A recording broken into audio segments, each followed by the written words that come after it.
Dieu des terres, rendez-moi belle afin que les hommes m'aiment et m'épousent. Qui est là? Qui est là? Tu désires la beauté avec tant d'ardeur, mais sais-tu seulement ce qu'elle coûte?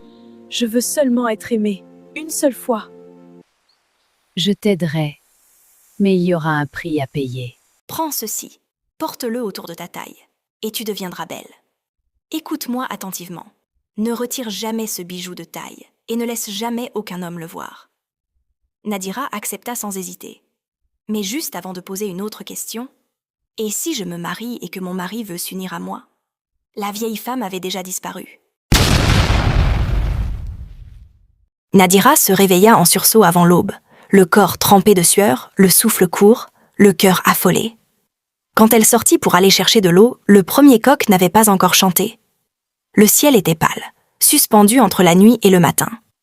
Elle se pencha au-dessus de la jarre et se figea. Son reflet la regardait. Son visage avait changé. Sa peau brillait doucement, comme la lumière de la lune sur une eau calme. Ses yeux étaient profonds, lumineux, vivants. Ses lèvres étaient pleines, rouges, semblables à des fruits à mûr. Nadira recula brusquement. « Ce n'est pas moi », murmura-t-elle d'une voix tremblante. Mais c'était bien elle.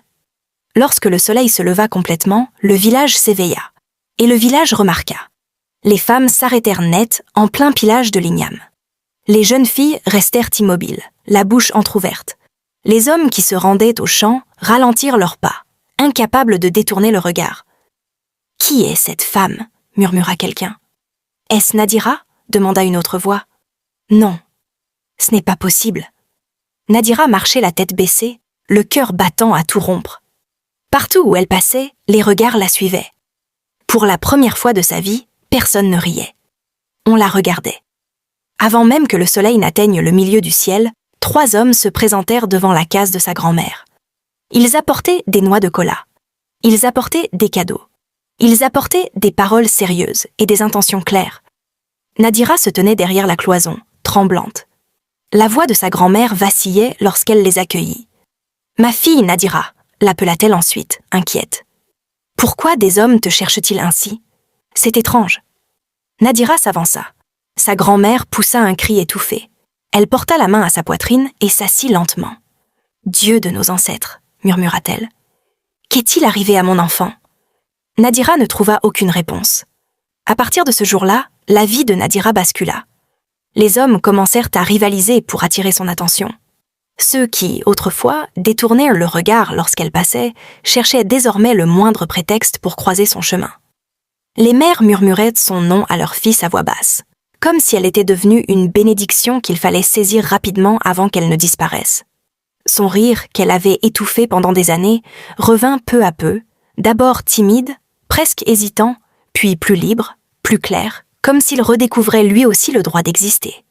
Mais chaque nuit, lorsque le silence tombait et que la case s'assombrissait, Nadira se souvenait de l'avertissement.